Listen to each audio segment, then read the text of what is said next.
Hi guys, welcome to my classes literature words. Myself Komal and आज हम discuss करने वाले हैं जीआईसी मेंस के आंसर्स कैसे लिखेंगे हम। ओके, सो ये पहली क्लास है जहां पर मैं सिर्फ आपको आज बताऊंगी कि कैसे फॉलो कर सकते हैं, क्या स्ट्रक्चर हो सकता है हमारे आंसर्स का जिसे हमें अच्छे से अच्छे मार्क्स मिल सकते हैं जीआईसी मेंस में। ओके, तो आंसर लिखने का एक फॉर्मेट होना चाहिए। किसी भी एग्जाम में अगर आप मेंस लिखने जा रहे हैं तो ये बहुत ज़रूरी है कि आपको पता होना चाहिए कि कितने वर्ड्स में या क्या क्या हेडिंग होनी चाहिए, सब हेडिंग होनी चाहिए किसी भी आंसर को लिखने से पहले। ओके, तो आज इस वीडियो में हम यही डिस्कस करने वाले हैं कि एक क्वालिटी आंसर और वैल्यूएबल आंसर कैसे हम लिख सकते हैं अपने मेंस एग्जाम में जीआईसी के, और इतना जो भी आपके पास कम टाइम बचा हुआ है 30 दिन का, उस कैसे वैल्यूएबल और क्वालिटी आंसर्स के साथ हम अपना जीआईसी मेंस क्वालिफाई कर सकते हैं। तो ये हमारी पहली वीडियो है, हमारी पहली क्लास है जहाँ पे हम सिर्फ ये डिस्कस करने वाले हैं कि किसी भी आंसर को मेंस में कैसे लिखें। अगर हम मेंस की तैयारी कर रहे हैं ना, तो वो बिल्कुल भी प्रीलिम्स जैसा नहीं होता है। प्रीलिम्स क्या है, ऑब्जेक्टिव है। आप आराम से जो है जो भी पढ़ते हैं उसके फैक्चुअल डिटेल्स के थ्रू आपको क्वेश्चंस पूछे जाते हैं और आप वहाँ पे टिक कर सकते हैं। पर अगर आप बात करें मेंस की, तो कोई भी एग्जाम जहाँ पे मेंस हो रहा है तो वहाँ पर आपको एक क्वालिटी और लॉन्ग आंसर लिख के देना होता है आपके एग्जाम में, सो दैट आप अच्छे से जो है वो मार्क्स गेन कर पाएँ। तो ये बहुत इंपॉर्टेंट है कि अभी आपने जो भी चीज़ें पढ़ी हैं उसको कैसे आप आंसर्स में लिखें जिसके थ्रू आप अच्छे मार्क्स जो है गेन कर पाएँ अपने मेंस में। ये बहुत इंपॉर्टेंट है क्योंकि आपको पता है कि आप पढ़ तो सब कुछ लेंगे, पर अगर उसको सही तरीके से एग्जीक्यूट ही नहीं कर पाएंगे अपने मेंस के एग्जाम में तो कोई फायदा नहीं है किसी भी राइटर, किसी भी ऑथर या कितना भी पढ़ने का। ओके, तो इस वीडियो में हम यही डिस्कस करेंगे कि किसी भी आंसर को लिखने के लिए इंग्लिश लिटरेचर में क्या एक फॉर्मेट का यूज करना चाहिए, क्या एक स्ट्रक्चर होना चाहिए किसी भी आंसर का मेंस में हम जब कोई आंसर लिख रहे हैं तो। ओके, तो हम यहाँ पे इंग्लिश लिटरेचर में किस टाइप के क्वेश्चंस आते हैं, उसके अलावा हम कैसे उसको स्टार्ट करें, कैसे उसका कंक्लूजन देंगे, पूरा स्ट्रक्चर बाय स्ट्रक्चर समझेंगे कि कैसे हम एक मेंस में अपना क्वालिटी और वैल्यूएबल आंसर लिख सकते हैं। ओके, सो चलिए आज हम स्टार्ट कर रहे हैं इसको। ये हमारी पहली क्लास है जहाँ हम ये समझेंगे कि कैसे आंसर्स को लिखना है। अब हम बात करेंगे कि अगर आपका क्वेश्चन कैसे कैसे क्वेश्चन आ सकते हैं और उसमें आपको क्या क्या मेजर जो है वो हेडिंग्स का यूज करना है। जैसे कि अगर हम बात करें कि अगर ऑथर बेस्ड क्वेश्चन आता है, ठीक है, जीआईसी मेंस में 2 या 3 तरीके के ही क्वेश्चंस आएंगे ना। सबसे पहला आएगा या तो ऑथर के बारे में पूछा जाएगा, उसके कंट्रीब्यूशन या उसके सक्सेस के बारे में पूछा जाएगा, उसके करियर के बारे में पूछा जाएगा, या तो ऑथर से रिलेटेड क्वेश्चंस आते हैं, या तो उसकी जो पोएट्री है उससे रिलेटेड क्वेश्चंस आते हैं, या तो उसका जो ड्रामा है उससे रिलेटेड आता है, या तो नॉवल है उससे रिलेटेड आता है, ठीक है, या तो पर्टिकुलर कोई अगर अदर टॉपिक इंपॉर्टेंट है जैसे रेनेसा के बारे में, विक्टोरियन एरा के बारे में, क्योंकि वो आपके सिलेबस में है तो वो पूछा जा सकता है। तो मेनली 4 तरीके के क्वेश्चंस बनते हैं। एक ऑथर से रिलेटेड बन सकता है, दूसरा पोएट्री, किसी पोएट्री से रिलेटेड बन सकता है, ड्रामा से रिलेटेड, नॉवल से रिलेटेड, और कोई एक बहुत ही इंपॉर्टेंट अगर टॉपिक है तो उससे रिलेटेड बन सकता है। पहला आपका जो है वो है ऑथर बेस्ड क्वेश्चन। एक होता है ऑथर बेस्ड क्वेश्चन, ऐसा क्वेश्चन आ सकता है जिसमें ऑथर के बारे में पूछा जाएगा। तो वहां पे आपका सिंपली ये स्ट्रक्चर तो आप फॉलो कर ही लीजिएगा, भले आप सब कुछ भूल जाएं, इसको एक रट लीजिए। ये फॉर्मेट है, देखिए ये बिना फॉर्मेट यूज किए आप अगर कोई भी आंसर लिखेंगे ना तो आप कोई कहानी नहीं लिख रहे हैं, आप कोई नॉवल नहीं लिख रहे हैं, और आपका जो है वो एग्जामिनर पूरा नॉवल की तरह जो आप एक आंसर लिखेंगे ना बिना किसी स्ट्रक्चर के, बिना किसी सब हेडिंग के, बिना किसी हेडिंग के, उसका कोई मतलब नहीं है, क्योंकि कोई पढ़ने नहीं वाला है आपके आंसर को। इतना डिटेल में कैसे कोई पढ़ पाएगा अगर आप एकदम ऐसे लिखेंगे, पूरा एकदम जैसे कोई कहानी लिख रहे हो। आपके क्वेश्चंस तब पढ़े जाते हैं जब आप स्ट्रक्चर्ड वे में उसको जो है वो डिवाइड करके सब हेडिंग में और हेडिंग में लिखते हैं। तो मैंने बताया ना कि 4 तरीके के क्वेश्चंस बन सकते हैं। अगर ऑथर बेस्ड क्वेश्चन बन रहा है तो समरी की तरह नहीं लिखना है, पहली बात। बिना सब हेडिंग, बिना जो है वो डिवीजन के तो बिल्कुल भी अपने आंसर को मत लिखिए। तो सबसे पहला होगा इंट्रोडक्शन देंगे ऑथर के बारे में।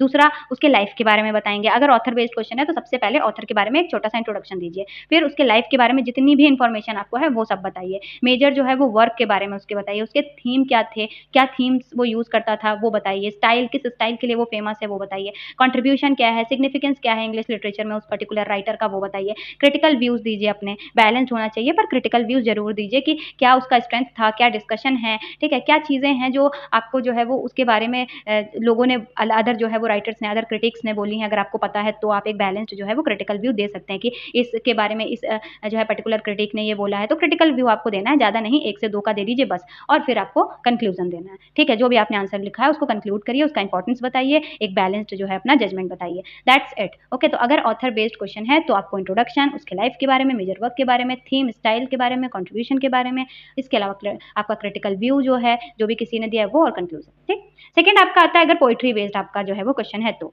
इंट्रोडक्शन दीजिए, कॉन्टेक्स्ट बताइए। देखिए अभी यहाँ पर क्या है कि अगर आपका पोइट्री बेस्ड है, मान लीजिए कैंटरबरी टेल्स पे आ जाता है क्वेश्चन, ठीक है, तो अब आप क्या करेंगे, सबसे पहले कैंटरबरी टेल्स का इंट्रोडक्शन देंगे कि कैंटरबरी टेल्स है क्या भाई, क्या चीज़ के बारे में बात करें, किसने लिखा है और ये क्या रेलिवेंस है इसका, ठीक है, एक छोटा सा इंट्रोडक्शन कैंटरबरी टेल्स के बारे में। उसके बाद कॉन्टेक्स्ट बताइए उसका, फिर आप कैंटरबरी टेल्स के जो भी थीम्स हैं, स्टाइल हैं, वो बताइए, ठीक है? फिर आप पोएटिक डिवाइसेज़ क्या-क्या यूज़ किए गए हैं उस पर्टिकुलर पोएट्री में, वो बताइए। लिटरेरी डिवाइसेज़ क्या यूज़ किए गए हैं, वो बताइए। मतलब पोएटिक डिवाइसेज़ मतलब किस तरीके से वो पोएट्री लिखी गई है, लिटरेरी डिवाइसेज़ क्या-क्या यूज़ किए गए हैं। फिर आपका जो है वो क्रिटिकल जो व्यू है, वो आप दे सकते हैं और कन्क्लूज़न दे सकते हैं।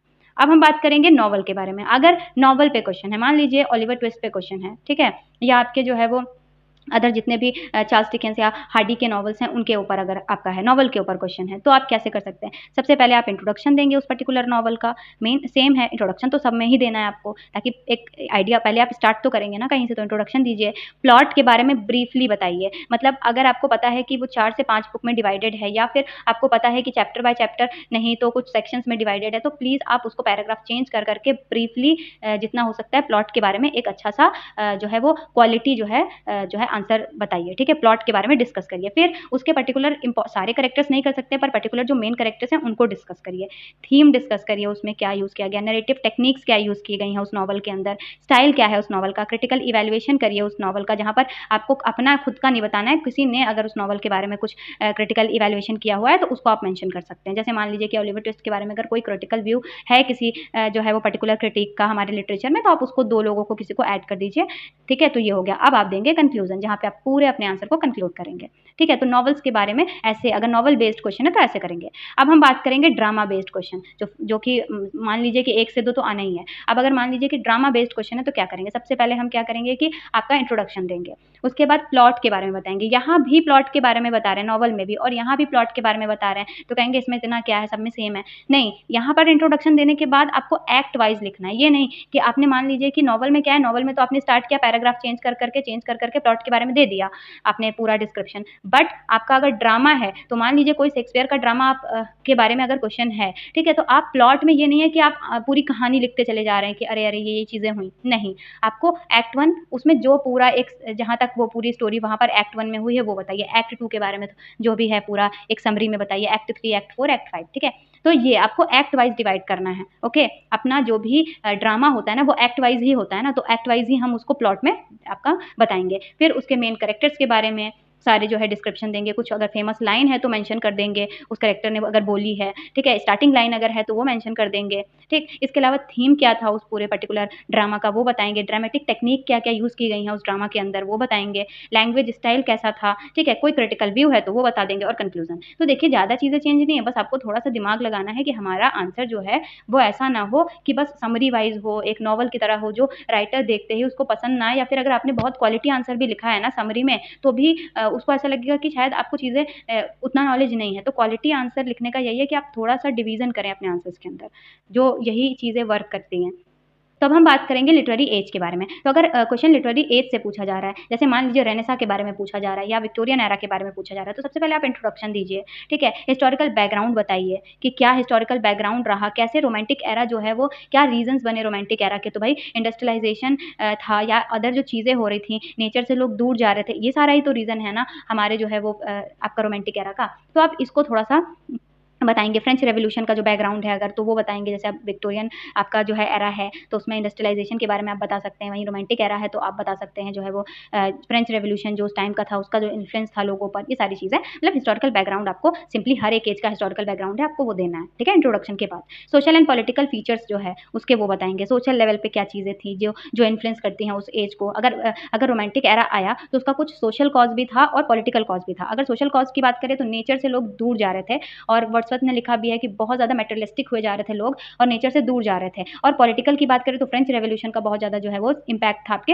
रोमांटिक एरा पे। ये एक एग्जांपल है। वैसे ही अगर विक्टोरियन एरा की बात करें तो इंडस्ट्रियलाइज़ेशन था, है ना? और विक्टोरियन एरा की अगर सोशल लेवल पे बात करें तो बहुत ज़्यादा लोगों का जो है वो एक तरीके से बिहेवियर और एक तरीके से रहने का तरीका, ये सब चेंज हो गया था विक्टोरियन एरा में। बहुत कंज़र्वेटिव हो गए थे लोग वुमेन्स को लेके, ठीक है? वुमेन्स का जो लेवल, मतलब जो पोज़ीशन था सोसाइटी के अंदर, उस पे बहुत सारे कंज़र्वेटिव थॉट्स आ गए थे विक्टोरियन एरा में। तो हर एक एज का सोशल और पॉलिटिकल फीचर होता ही है, तो आपको वो बताना है, ठीक है? अगर लिटरेरी एज पे क्वेश्चन है तो लिटरेरी कैरेक्टराइज़ेशन दीजिए, ठीक है? क्या-क्या कैरेक्टर्स हैं उस पर्टिकुलर एज के, क्या-क्या कैरेक्टरिस्टिक्स हैं, वो बताइए। मेजर राइटर्स कौन हैं, वर्क कौन से मेजर हैं, ठीक है? हर एक रोमांटिक एरा में आप जो है वो प्री आपका जो है, और उसके अलावा जो है फिर इसके बाद मेन राइटर्स, मेजर राइटर्स और लेटर जो है रोमांटिक राइटर्स के बारे में, जैसे मान लो आपने दे दिया। इसके अलावा रेनेसां के बारे में आया तो वैसे ही आप बताएँगे, ठीक है? इसके अलावा क्या इन्फ्लुएंस कर रहा था उस पर्टिकुलर एज को ये। फिर इम्पोर्टेंस क्या है? इंपॉर्टेंस आप ये बताना चाहेंगे कि मतलब आपका रोमांटिक एरा है तो या फिर विक्टोरियन एरा है या रेनेसा है तो उसका क्या इंपॉर्टेंस है अदर जो है इंग्लिश लिटरेचर के एजेस पे, ठीक है? तो वो आप बताएँगे, उसका पर्टिकुलरली क्या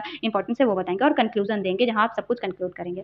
वहीं अगर लिटरेरी थ्योरी या क्रिटिसिज्म पे क्वेश्चन आ गया तो आप इंट्रोडक्शन बताइए, ठीक है? जिस भी पर्टिकुलर लिटरेरी थ्योरी या क्रिटिसिज्म के बारे में पूछा गया है उसका डेफिनिशन दीजिए। अच्छा एकदम सही से एकदम कंसाइज़ वे में अच्छा डेफिनिशन होना चाहिए जिससे एकदम सही से पता चले कि आप वो उस लिटरेरी थ्योरी के बारे में जानते हैं या क्रिटिसिज्म के बारे में जानते हैं। तो पहले इंट्रोडक्शन देंगे कि भाई कैसे स्टार्ट हुआ, कब स्टार्ट हुआ वो लिटरेरी थ्योरी, कौन से टाइम का है ये सब। फिर आपका डेफिनिशन क्या है, जैसे स्ट्रक्चरलिज्म पे आ गया या कोई भी आपका लिटरेरी क्रिटिसिज्म या थ्योरी का एज या फिर जो है वो टर्म पूछा गया तो उसका डेफिनिशन दीजिए। मेन प्रिंसिपल्स क्या थे, हर एक लिटरेरी थ्योरी या क्रिटिसिज्म का मेन प्रिंसिपल होता है। अगर हम बात करेंगे किसी भी अगर हम बात करें आपका लिटरेरी थ्योरी की तो उसका एक मेन प्रिंसिपल है, जैसे कि ओरिएंटलिज्म है तो उसका एक मेन प्रिंसिपल है ना, उसको तो वो आप बताएँगे, ठीक है? तो एक एग्ज़ाम्पल बताया मैंने कि क्रिटिक क्या है, मतलब उसके मेन क्रिटिक्स कौन-कौन से हैं उस पर्टिकुलर लिटरेरी थ्योरी या क्रिटिसिज्म के। एप्लीकेशन और एग्ज़ाम्पल आप एक दे सकते हैं, ठीक है? कैसे आप उसको क्यों यूज़ किया गया है और कैसे यूज़ किया जाता है। इसके अलावा सिग्निफिकेंस बताएँगे, उसके बारे में अगर कोई क्रिटिसिज्म किया गया है, जैसे अगर स्ट्रक्चरलिज्म है तो उसके बाद पोस्ट स्ट्रक्चरलिज्म आया था।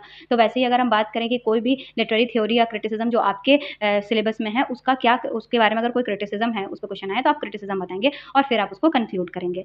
सो ये हमारा था कि 4-5 तरीके के जो क्वेश्चंस बनते हैं ऑथर के ऊपर, पोएट्री के ऊपर, नॉवल के ऊपर, ड्रामा के ऊपर, लिटरेरी एजेस के ऊपर और लिटरेरी थ्योरी के ऊपर। तो ये सारी चीज़ों पे हमारा एक स्ट्रक्चर हम फॉलो करते हैं। हर एक टाइप के क्वेश्चन पे हम एक स्ट्रक्चर को फॉलो ज़रूर करें, तभी हमारा जीआईसी या कोई भी मेंस का एग्ज़ाम है वो हम क्वालीफाई कर सकते हैं क्योंकि सही वे यही है। एकदम स्ट्रक्चर्ड और एकदम सही जो है वो सब हेडिंग और सब हेडिंग के साथ ही हम आंसर लिखेंगे तो हमको ज़्यादा जो है वैल्यूएबल आंसर्स लिखने को मिलेगा और उसके अलावा वैल्यूएबल मार्क्स भी मिलेंगे। ओके, तो ये था कि हर एक टाइप के क्वेश्चंस पे आप क्या-क्या हेडिंग का यूज़ कर सकते हैं। चलिए अब बताती हूँ मैं कि सबसे पहले अगर कोई भी क्वेश्चन आया है आपके एग्ज़ाम में, वेदर वो जो है आपका ऑथर से रिलेटेड हो या फिर आपका वर्क या टॉपिक से रिलेटेड हो, कोई भी टॉपिक, कोई भी ऑथर, कोई भी वर्क पूछा जा रहा है, तो आपको आपका इंट्रोडक्शन देना ही है 2 से 4 लाइन में। ये बहुत इंपॉर्टेंट है। बिल्कुल ऐसा नहीं है कि क्वेश्चन आया और आप डायरेक्ट स्टार्ट हो गए, नहीं बिल्कुल नहीं। कोई भी ऑथर है, मान लीजिए जॉफ्री चौसर हैं, अगर उन पे कोई क्वेश्चन आ रहा है तो आप सबसे पहले 2 या 3 लाइन में जॉफ्री चौसर के बारे में बताएँगे। अगर मान लीजिए जॉफ्री चौसर के बजाय उनका वर्क कैंटरबरी टेल्स के ऊपर क्वेश्चन आ गया, तो आपको क्या करना है, वर्क के बारे में एक बेसिक इन्फॉर्मेशन देना है। कोई टॉपिक है, मान लीजिए कि रेनेसां के बारे में पूछ लिया गया है, मिडल इंग्लिश के बारे में पूछ लिया गया है, ऐसा कोई टॉपिक दिया गया है क्वेश्चन में, तो आपको उसके बारे में एक छोटा-सा इंट्रोडक्शन देना ही है। ओके, ये बहुत इंपॉर्टेंट है। इंट्रोडक्शन लिखना है और फिर इंट्रोडक्शन देना है। ये नहीं कि हाँ, मैंने लिख तो दिया था इंट्रोडक्शन, नहीं, आपको हेडिंग डालनी है इंट्रोडक्शन एंड आपको 2 से 4 लाइन में इंट्रोडक्शन देना है, जिस भी चीज़ पे वो क्वेश्चन बेस्ड है। ओके, मान लीजिए ऑथर पे है तो ऑथर का देना है, वर्क है तो वर्क का और कोई टॉपिक है तो उस टॉपिक का। अब इसके बाद बात करेंगे कि सेकंड पॉइंट में हम क्या करेंगे, इंट्रोडक्शन में ही सेकंड पॉइंट में हम देंगे mention it's literary period and significance. अब मान लीजिए जो वो ऑथर है या वर्क है या टॉपिक है वो कौन से लिटरेरी पीरियड से बिलॉन्ग करता है और क्या उसका सिग्निफिकेंस है, इसके ऊपर आप एक जो है 2-3 लाइन लिखेंगे। फिर आप कनेक्ट करेंगे इन दोनों पॉइंट्स को अपने क्वेश्चन से, ये नहीं कि बिल्कुल ही अलग चले जा रहे हैं। क्वेश्चन से कनेक्ट करिए बट एक इंट्रोडक्शन देना है आपको, ठीक है?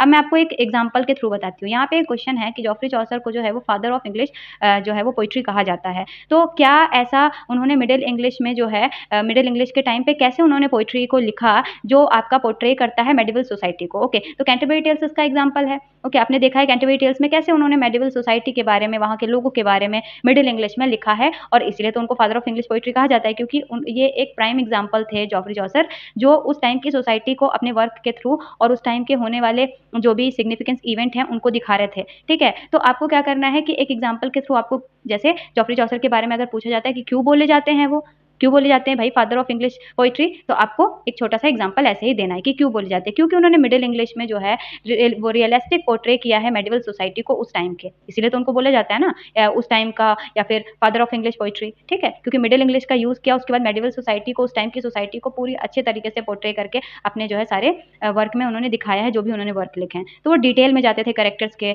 डाइवर्सिटी के, जो है उस सोसाइटी में जो था मेडिवल सोसाइटी में। तो ये है कि आपको क्या करना है, एक छोटा-सा 3 से 4 लाइन का आपको ऑथर के बारे में, वर्क के बारे में, किसी भी टॉपिक के बारे में एक इंट्रोडक्शन ज़रूर देना है। दूसरा, अब हम सेकंड पॉइंट में क्या करेंगे, अब मान लीजिए कि जैसे चौसर के ऊपर आया या कैंटरबरी टेल्स के ऊपर क्वेश्चन आया है, ये मैं सिर्फ एग्जांपल बता रही हूँ। अब मान लीजिए ऐसे ही थॉमस हार्डी का कोई वर्क आ सकता है या उनके बारे में आ सकता है, शेक्सपियर का आ सकता है, उनके किसी वर्क के बारे में आ सकता है। आपको फॉर्मेट यही यूज़ करना है अपने आंसर्स के लिए, सो दैट एक स्ट्रक्चर्ड वे में आप लिखेंगे तो एग्जामिनर को भी लगेगा कि आपको डिटेल नॉलेज है उस वर्क या उस ऑथर के बारे में। ओके, तो सेकंड पॉइंट में हम क्या करेंगे, हिस्टोरिकल एंड लिटरेरी कॉन्टेक्स्ट जो है वो बताएंगे। अब मान लीजिए मेंशन करेंगे ब्रीफली जो भी लिटरेरी एज या मूवमेंट है। अब जैसे मैं एग्जांपल बता दूं आपको, मान लीजिए आप लिख रहे हैं आंसर जो है वो चार्ल्स डिकेंस के बारे में, ठीक है? तो चार्ल्स डिकेंस का या फिर चार्ल्स डिकेंस का आपका वर्क है कोई या फिर आपका चार्ल्स डिकेंस के बारे में ही है। तो कौन-सा लिटरेरी एज था, क्या मूवमेंट चल रहा था उस टाइम पे, वो आप मेंशन करेंगे, हिस्टोरिकल बैकग्राउंड देंगे, ठीक है? एक छोटा-सा हिस्टोरिकल बैकग्राउंड देंगे पहले आप कि क्या ये जो है ये वर्क जो है इस मूवमेंट से बिलॉन्ग करता है, ठीक है? हिस्टोरिकल बैकग्राउंड उस टाइम पे ये मूवमेंट हुआ क्यों, ठीक है? एक छोटा-सा 3 से 4 लाइन का। इसके अलावा आप जॉनरा बताएँगे जो वर्क है उस वर्क का, ठीक है? या फिर जो ऑथर है वो किस जॉनरा में लिखते थे, जैसे कि सोशल नॉवल लिखते थे आपके चार्ल्स डिकेंस, तो आपको जॉनरा बताना है। अगर ऑथर है तब भी आप जॉनरा बता सकते हैं और पर्टिकुलर वर्क है अगर उसके बारे में क्वेश्चन है तो भी आप जॉनरा बताएँगे। एंड फिर आपका जो भी है पब्लिकेशन जो ईयर है उस वर्क का, या फिर आपका पब्लिकेशन ईयर नहीं है तो आपके ऑथर हैं तो उनका अगर डेथ है और बर्थ जो है वो ईयर है वो बताएँगे, ठीक है? तो मेनली मैं यही बताना चाहती हूँ कि आप वर्क हो, टॉपिक हो या फिर ऑथर हो, तीनों के बारे में ही हिस्टोरिकल इवेंट और हिस्टोरिकल कॉन्टेक्स्ट लिख सकते हैं। अगर कोई वर्क है तो उसके बारे में भी, अगर कोई आपका ऑथर है तो उसके बारे में भी, कि कौन से लिटरेरी एज से, मूवमेंट से बिलॉन्ग करता है, हिस्टोरिकल बैकग्राउंड क्या था, जैसे विक्टोरियन एरा में अगर चार्ल्स डिकेंस आ गया तो विक्टोरियन एरा का लिखेंगे, चौसर आ गया तो मेडिवल एरा का लिखेंगे, जॉनरा बताएंगे कौन से जॉनरा में लिखते थे, जैसे फ्रेम नैरेटिव में लिखते थे आपके चौसर, वहीं आपके चार्ल्स डिकेंस कैसे थे, सोशल नॉवल लिखते थे। तो ये सारी चीज़ें आपको एक जॉनरा, जो भी टॉपिक है, जो भी वर्क है उसके बारे में और ऑथर के बारे में बताना है, और आप पब्लिकेशन ईयर वगैरह भी मेंशन करेंगे। तो हिस्टोरिकल बैकग्राउंड आपका सेकंड पॉइंट होगा। थर्ड पॉइंट होगा आपका कि थीसिस स्टेटमेंट, ठीक है? आपका state the central idea of your question या फिर आपका जो भी आंसर है उसका। अब जैसे मान लीजिए कि कैंटरबरी टेल्स के बारे में पूछा गया है, या फिर आपका जो है वो ओलिवर ट्विस्ट के बारे में पूछा गया है, या आपका जो है चार्ल्स डिकेंस के बारे में, या आपका चौसर के बारे में। ये मैं एग्जांपल्स बार-बार इनका इसलिए दे रही हूँ ताकि आपको समझ आए। तो अब अगर पूछा जा रहा है कि कैंटरबरी टेल्स का अगर के बारे में पूछा जा रहा है तो आप सेंट्रल आइडिया ज़रूर दीजिए, ठीक है? अब आपका थीसिस स्टेटमेंट मतलब जो क्वेश्चन है अब उसके बारे में आपका जो है एक सेंट्रल आइडिया आप देंगे। इतना आपने इंट्रोडक्शन दे दिया, उसके बाद आपने जो है हिस्टोरिकल बैकग्राउंड और सारे जो रेलेवेंट जो भी आपके उस वर्क के बारे में इन्फॉर्मेशन थी वो आपने दे दी। अब आप आएँगे अपने क्वेश्चन के कोर पे, जो पूछा गया है, जो एग्ज़ामिनर ने एक सेंट्रल जो है वो एक सेंट्रल जो भी आपको क्वेश्चन में दिया हुआ है पॉइंट, उसको आप डिस्कस करेंगे अपना थीसिस स्टेटमेंट हेडिंग डाल के, ठीक है? यहाँ पे आपको सिंपली क्या करना है कि सेंट्रल आइडिया बताना है उस वर्क का, कि वो वर्क क्यों लिखा गया, या क्या उसका जो है वो रेलेवेंस है आपके मतलब लिटरेचर में, या फिर वो जो ऑथर है उसका क्या रेलेवेंस है। तो सेंट्रल आइडिया देना है। जैसे कि मान लीजिए एग्ज़ाम्पल के थ्रू मैं आपको समझाती हूँ। अब चौसर के बारे में आया है तो आप क्या करेंगे भाई, सेंट्रल आइडिया क्या है, Chaucer greatness lies in his linguistic innovations, realism, characterisation and narrative art. अब मान लीजिए कि चौसर के बारे में पूछा गया है ना, तो चौसर के बारे में सेंट्रल आइडिया हम क्या दे सकते हैं कि भाई चौसर का जो ग्रेटनेस था, उनका जो लिखने का तरीका था, इनोवेशंस था, रियलिज्म था, कैरेक्टराइजेशन था और नैरेटिव जो उनका टेक्निक था ना, वही उनका ग्रेटनेस, वही वो जो एक उनका ये सारी जो उनकी क्वालिटीज़ थी, उसी में चौसर की ग्रेटनेस जो है वो लाई करती है, यानी उसी चीज़ से उनकी ग्रेटनेस जो है वो हम मेजर कर सकते हैं, ठीक है? तो चौसर के बारे में उनका कोर ही यही है कि वो जिस तरीके, आज भी चौसर को किस लिए याद किया जाता है कि उनका लिंग्विस्टिक इनोवेशन जो उन्होंने किए, ठीक है? उन्होंने हीरोइक कपलेट का यूज़ किया, राइम रॉयल का यूज़ किया, तो उन्होंने लिंग्विस्टिक इनोवेशंस किए। उन्होंने आपका पिछली बार जो एंग्लो नॉर्मन एज में यूज़ किए जाते थे तरीके, उसको ना यूज़ करके रियलिज्म का, कैरेक्टराइजेशन का, अपने कैरेक्टर्स के और नैरेटिव आर्ट का यूज़ किया अपने पोएट्री में। तो यही तो उनका कोर है ना, यही तो उनका जो है वो चौसर का एक ग्रेटनेस का जो है वो किस लिए फेमस है, यही तो उनकी ग्रेटनेस है। तो ये आपको देना है। अब मान लीजिए वर्क के बारे में भी हम ऐसे ही कर सकते हैं। मान लीजिए चौसर ना दे के, चार्ल्स डिकेंस के बारे में ना पूछ के ये पूछा जाता है कि कैंटरबरी टेल्स का क्या भाई सेंट्रल आइडिया है, ठीक है? या फिर आप मान लीजिए ओलिवर ट्विस्ट का क्या सेंट्रल आइडिया है। तो आपका अगर दोनों में ही देखें तो सेंट्रल आइडिया अगर कैंटरबरी टेल्स में देखें तो क्या है कि पहली ऐसी पोएट्री है जहाँ पर आपको नैरेटिव फ्रेम में जो है पूरा पोएट्री को दिखाया गया है, जहाँ पर डाइवर्सिटी को कवर किया गया है, रेदर देन किसी एक चीज़ के बारे में, किसी एक चीज़ के ग्रेटनेस के बारे में, रिलीजन के बारे में बात करने के बजाय सोसाइटी के बारे में बात किया गया था, एवरीडे लाइफ के बारे में बात किया गया था। और सेंट्रल आइडिया क्या था, डाइवर्सिटी शो करना जो है वो सेंट्रल आइडिया था आपके कैंटरबरी टेल्स का। तो ऐसे ही आप सेंट्रल आइडिया लिखेंगे आपका जो भी क्वेश्चन होगा उस पे। आपका फोर्थ आपका जो होगा वो होगा मेन बॉडी। अब आप डिस्कस करेंगे अपने, आपने सब चीज़ें दे दी, आपने इंट्रोडक्शन बता दिया, हिस्टोरिकल बैकग्राउंड बता दिया, इसके अलावा सेंट्रल आइडिया क्या है उस वर्क या ऑथर का, किस लिए वो फेमस है, क्यों हम उसको लिटरेचर में पढ़ रहे थे, उसको आपने जस्टिफाई कर दिया। फोर्थ आपका स्टेप है, वहाँ पर आप हेडिंग वाइज अपने पूरे आंसर को जो है वो अब स्ट्रक्चर्ड वे में उसका आंसर देना स्टार्ट करेंगे। अभी तक आपने आंसर नहीं दिया, अभी तक आपने एक एक क्या बोले कि आपने जो है एक कोर डेवलप्ड किया है, जहाँ पे आप हर एक चीज़ के बारे में पॉइंटर्स दे रहे थे। अब आप एक्सप्लेन करेंगे जो एग्जामिनर का मेन पर्पस है उस क्वेश्चन को पूछने का, ठीक है। तो सबसे पहले क्या है, मेन बॉडी आप जो है कोई भी हेडिंग आप डालें, आप एक्सप्लेनेशन डाल सकते हैं, ये सारी चीज़ें, बट आपका होगा कि मेन बॉडी में आपका क्या क्या चीज़ें आप डिस्कस करेंगे, मैं वो बता रही हूँ। सबसे पहले आप डिस्कस करेंगे हेडिंग को। मान लीजिए चौसर है, तो चौसर के बारे में आप पूरी इन्फॉर्मेशन जितनी आपको पता है वो दीजिए, एक्सप्लेनेशन करिए, ठीक है। जो भी क्वेश्चन है उसके बारे में पूरा एक्सप्लेन करिए, लिटरेरी एविडेंस जो भी कैरेक्टर्स हैं, इंसिडेंट्स हैं, कोटेशन है, उसको आप मेंशन कर सकते हैं यहीं पर, और उसके अलावा सिग्निफिकेंस एंड एनालिसिस कर सकते हैं, यानी कि क्वेश्चन के बारे में क्या सिग्निफिकेंस था और क्या एनालिसिस आपको लगता है उस क्वेश्चन के बारे में, क्या-क्या चीज़ें आप अपनी तरफ से ऐड ऑन कर सकते हैं, वो सारी चीज़ें। यानी आपका मेन बॉडी में आप पूरा एक्सप्लेन करेंगे अपने पूरे क्वेश्चन को जो एग्जामिनर ने पूछा है, ठीक है।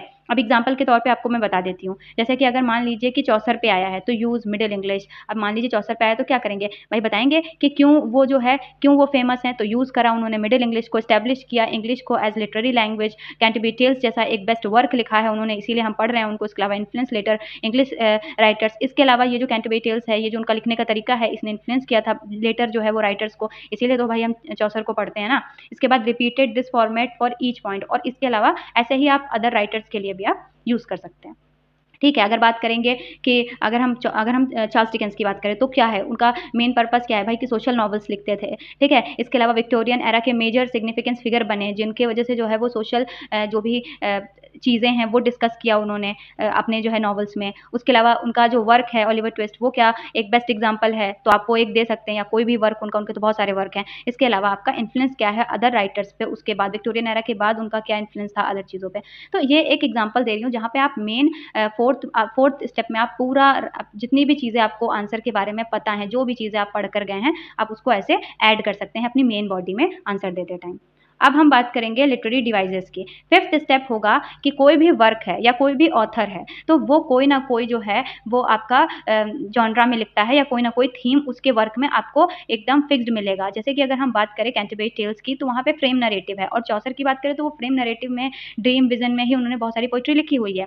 तो ये मैं चौसर का बार-बार एग्जाम्पल इसलिए दे रही हूँ ताकि आपको एक समझ में आ जाए। वेयर रेलेवेंट, आपका क्या रेलेवेंस था, ठीक है। थीम क्या है उस वर्क का या उस राइटर का, क्या थीम यूज़ करता था, स्टाइल कैसा था उस राइटर का या वो उस वर्क का क्या स्टाइल है। डिवाइस मैं दोनों के पर्सपेक्टिव से बता रही हूँ। अगर कोई ऑथर है तो भी आपको उसके बारे में थीम होगा, उसका कोई ना कोई स्टाइल होगा लिखने का। अगर कोई वर्क है तो भी उसका कोई थीम होगा, स्टाइल होगा। तो आपको ये हेडिंग्स ना वर्क और आपको ऑथर के लिए चेंज नहीं करनी है, आपको बस उसका जो भी अंडर द हेडिंग आप लिखने वाले हैं वो आप लिखेंगे अकॉर्डिंग टू वर्क है या ऑथर है उसके अकॉर्डिंग। तो वेयर द रेलिवेंट इंक्लूड, ठीक है, क्या रेलिवेंस है, थीम क्या है, ठीक है। इसके अलावा आपका स्टाइल कैसा है उस वर्क का या उस ऑथर का क्या स्टाइल है, लिटरेरी डिवाइसेस क्या-क्या उसने ज़्यादातर यूज़ किए हैं। जैसे अगर हम चौसर की बात करें तो लिटरेरी डिवाइसेस उन्होंने बहुत सारी यूज़ किए हैं, फ्रेम नैरेटिव का यूज़ करते थे वो, ठीक है, एलेगरी का यूज़ करते थे, ठीक है। सिंबलिज्म कैसा, मतलब अगर सिंबलिज्म यूज़ करते थे तो सिंबल्स का अगर यूज़ किया गया है तो उस चीज़ के बारे में लिखेंगे। इमेजिनरी अगर है, ठीक है, उसमें मतलब जो लिटरेरी डिवाइस उस वर्क में या उस ऑथर से रिलेटेड आपको पता है, थीम, स्टाइल और आपको जो भी सिंबल्स वगैरह जो आपको इंपॉर्टेंट चीज़ें पता हैं, ठीक है, उस राइटर के बारे में, वो आप लिटरेरी डिवाइस और क्रिटिकल पर्सपेक्टिव में आप राइटर के बारे में या वर्क के बारे में लिखेंगे। फेमस कोटेशन अगर कोई उस वर्क में है या उस ऑथर का है तो आप वो सब चीज़ें यहीं पे ऐड करेंगे, ठीक है। अब आपका क्रिटिकल इवैल्यूएशन, ठीक। अब आप डिस्कस करेंगे, क्रिटिकल इवैल्यूएशन का मतलब होता है कि क्रिटिकली आप अब उस पूरे क्वेश्चन के बारे में एक पॉइंटर देंगे, जैसे कि डिस्कस करेंगे उसके कोर को, इसके अलावा क्या स्ट्रेंथ है, क्या लिमिटेशन है अगर है तो, ठीक है, और इन्फ्लुएंस क्या है इंग्लिश लिटरेचर पे। जैसे मान लीजिए आप चौसर के बारे में, यहाँ क्रिटिकल इवैल्यूएशन में आप इन्फ्लुएंस बताएंगे कि क्यों हम पढ़ रहे हैं, क्या इंपॉर्टेंट जो है वो चीज़ें हैं चौसर के बारे में या कैंटरबरी टेल्स के बारे में जो इंग्लिश लिटरेचर को आगे इन्फ्लुएंस करती है। तो आप क्रिटिकल इवैल्यूएशन में एक छोटा-सा आप 4-5 लाइन का जो है वो इन्फ्लुएंस के बारे में बताएँगे कि क्या इसका रेलेवेंस है और क्या जो है इन्फ्लुएंस है इसका इंग्लिश लिटरेचर पे, अदर राइटर्स पे या अदर जो है वो आने वाले जो एजेस हैं उन पे, ठीक है। कोई भी जो भी राइटर और वर्क है उसका। ठीक, यहाँ पे ये हो गया। अब बात करेंगे आपका कंक्लूजन का। लास्ट में आप क्या करेंगे, कंक्लूजन देंगे, ओके, जहाँ पे आप एक बैलेंस जो है वो जजमेंट करेंगे अपने जो भी क्वेश्चन है उसके बारे में। देखिए उसमें क्या है कि आप समराइज करते हैं, जितना भी आपने लिखा है ना वो कंक्लूजन में आप समराइज कर दीजिएगा बस। जहाँ पे आप एक जो है वो अच्छे से जजमेंट करके आप जो भी चीज़ें हैं उनको पॉइंटर्स में लिख देते हैं कंक्लूजन में। आपको इतना सोचने की ज़रूरत नहीं है कि यार कंक्लूजन में क्या अपना दिमाग लगाना, नहीं। जो भी चीज़ें आपने इतना बड़े आंसर्स में लिखा ना उसको कंक्लूड करके आप जो है 6 से 7 लाइन में उसको पूरा कंक्लूड करिए कि ये वर्क जो है वो ये वर्क या ऑथर के बारे में आप आपने क्या-क्या चीज़ें लिखी हैं, ठीक है? जहाँ पे आप एक जो है वो बैलेंस्ड जजमेंट देंगे। इसके अलावा and with the lasting important of the author and work, ठीक है? और एंड करेंगे क्या उसका इंपॉर्टेंस है उस वर्क का और उस ऑथर का। तो सिंपली आपको जो भी चीज़ें आपने इतना बड़ा जो है 2 पेज में 4 पेज में लिखा है ना उसको कंक्लूजन में आप बैलेंस्ड वे में समराइज़ करिए। इसके अलावा इंपॉर्टेंस बता दीजिए लास्ट में, दैट्स इट। तो आपको कंक्लूजन भी देना है। अब हम बात करते हैं क्वेश्चन वाइज़ स्ट्रक्चर। अब हम देखेंगे कि यहाँ पे तो हमने आपको बताया कि कैसे आंसर्स को लिखना है, चाहे वो ऑथर के बारे में आए, चाहे कोई भी क्वेश्चन आए, चाहे वो किसी टॉपिक पे आए, ऑथर पे आए या आपके राइटर पे आए। मैंने आपको स्ट्रक्चर बताया कि कैसे आप अपने आंसर को शुरू करेंगे और कैसे कंक्लूजन पे आप अपने आंसर को खत्म करेंगे, और उसके बीच में जो हेडिंग्स होंगी, सब हेडिंग्स होंगी, वो आप कैसे मेंशन करेंगे। सब में सेम रहेगी, बस आपको अंडर द हेडिंग आपको देखना है कि आपको क्या लिखना है। जो भी आपको पता है, जो भी चीज़ें हैं उस रेलेवेंट है, जो चीज़ें उसमें लिखने के लिए वो आप लिखेंगे। अब एक गोल्डन फॉर्मूला है जो आप नॉर्मली हर एक कोई भी क्वेश्चन आ रहा है जो आपको अगर थोड़ा बहुत भी अगर उसके बारे में पता है, ज़्यादा नहीं पता है, कोई ऐसा क्वेश्चन आ गया जिसके बारे में आपको बहुत सारा डिटेल नहीं पता है, फिर भी आप एक गोल्डन फॉर्मूला यूज़ करेंगे उस पर्टिकुलर क्वेश्चन के लिए भी जो आपको नहीं आता है या जो आपको कम आता है। जो आता है उसके लिए तो मैंने आपको बताया ही कि उसके लिए तो आपको खुद ही अब पता चल गया होगा इस वीडियो के एंड तक कि क्या करना है। बट जो नहीं आता है और उसमें कम इन्फॉर्मेशन है तो उसका भी एक आइडिया बता रही हूँ कि आप क्या करेंगे, उसके बारे में इंट्रोडक्शन जितना भी पता है वो दीजिएगा, कॉन्टेक्स्ट दीजिएगा, थीसिस बताइएगा, मेन पॉइंट और हेडिंग उसका डिस्कस करिएगा, मतलब मेन पूरा जो बॉडी है उसको पूरा डिस्कस करिएगा अच्छे से कि ये क्वेश्चन है किस चीज़ के बारे में, पूरा जितना आपको आंसर पता है, जितना आपको इन्फॉर्मेशन है। इसके अलावा लिटरेरी एविडेंस और क्रिटिकल इवैल्यूएशन अपना अगर पता है तो, और नहीं भी पता है तो आप 1-2 अगर हेडिंग नहीं है तो, अगर आपको वो क्वेश्चन ही नहीं आता है तो आप 1-2 हेडिंग आप कर भी सकते हैं इग्नोर। बट आप अगर ये करेंगे कि आपको नहीं आता है तो आप एकदम बिना मन के आंसर लिख के चले आएंगे उसमें, ऐसा नहीं। गोल्डन फॉर्मूला आंसर लिखने का ये जरूर यूज़ करिएगा, चाहे वो क्वेश्चन आपको बहुत अच्छे से आता हो, चाहे वो आपको क्वेश्चन थोड़ा कम आता हो, ठीक है? इसके अलावा कंक्लूजन दीजिएगा।